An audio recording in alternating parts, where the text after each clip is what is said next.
Hey, hello everyone. Welcome. Yeah, I'm so excited to see all of you here, and I'm so glad that you could make it today. This is the third event in a series of open mic nights that I'm hosting called At the Intersection. And the goal is to bring community members together to have discussions about important aspects of our identity. And I hope that by using storytelling and comedy, we can get exposed to different perspectives and understand a little bit more about each other. So, who here has heard the saying that when you're in a social setting, the two topics that are off limits are religion and politics? Yeah, we don't talk about that, right?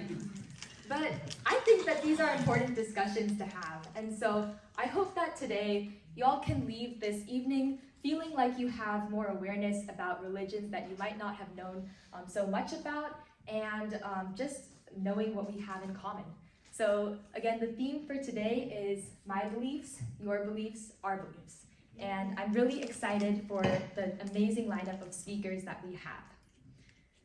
And so it's always hard going at the start because we're still getting used to the vibe of the audience and just setting the tone of the event. So I always like to go first so that I can take this burden off of the speakers. So my journey with religion.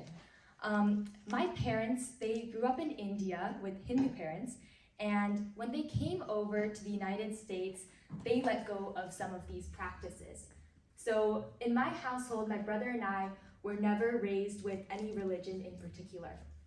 And for me, my exposure to Hinduism has always been cultural. So it's like going to India and seeing my relatives' weddings. You know, they have a fire and they're doing the Hindu rituals. People are walking around the fire and you're throwing flowers, which I feel like is a fire hazard. Or sometimes my grandparents would come over to our house and they would set up pujas where they have offerings for the gods. Also, as a kid, I used to go to Jano, India, which was basically my parents trying to make sure that I didn't grow up with zero Indian cultural knowledge. So there they would teach us about Hindu culture. They taught us some Hindu mythology. So I learned, for example, Lord Krishna loves butter.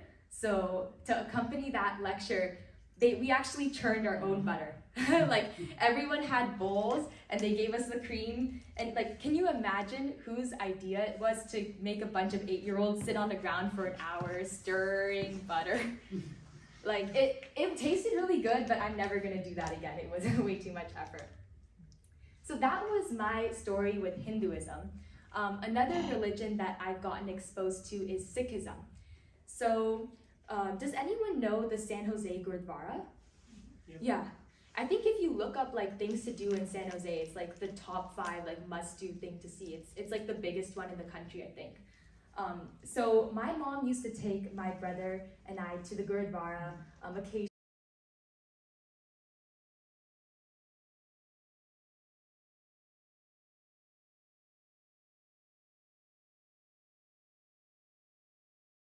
And what we would do is after getting prasad, we would sit down and we would observe the procession for some time.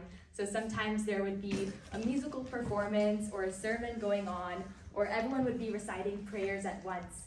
And what we enjoyed about being here at the Gurdwara, it's the community. So maybe we didn't understand what was being said, but we just liked sitting there and soaking it all in. And then my favorite part of going to the Gurdwara was langar. Does anyone here know what langar is? Yeah. So langar is basically like a meal that's served by a community kitchen that's staffed by volunteers. And first of all, the food there is amazing. Like, I can't even describe how good it is. I think the best Indian food I've ever had has been at langar. But second, what I loved about the experience is that, it doesn't matter who you are or where you come from. When you come to langar, everyone eats the same food, everyone sits on the same floor. And so it's a very humbling experience, and it also made me very appreciative of people who are literally, like, they are willing to serve you. And so another religion that I've gotten exposure to is Christianity. My mom's sister's family is Christian. And so while staying with them, sometimes I would go to church with them if it was on Sunday. And the first thing I noticed when I walked into church is that everyone knew everyone else's name. And they were all greeting each other by first name, they're talking about their lives. And so I thought that was beautiful, like being a part of a community where you're all united by this common belief, this common cause. And so I've had all of these different religious exposures. But for most of my life, I never really felt like I needed religion or like it was something I wanted to explore. It wasn't like something I felt like motivated to pursue. But that changed last spring. So it was April, and in my history class, our teacher was teaching us about, it was world history, and we were learning about Islam. And my teacher was really trying to change students' misconceptions and like educate us about what the religion really was. And he's actually here today. Hi, yeah, you guys can wave. Hi, Mr. Ram. And so that wasn't the first time that I was learning about Islam in school. But like hearing these things, I just felt this awe inside me as I was learning about it. And you know, like, Muslims, they pray 5 times a day.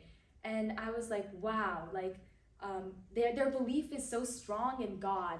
And they fast for a whole month in Ramadan, and that's because God asked that of them. So, you know, I didn't really know what it meant for my future, but I just felt very innately drawn to like this worship, and like it just kind of called to my heart.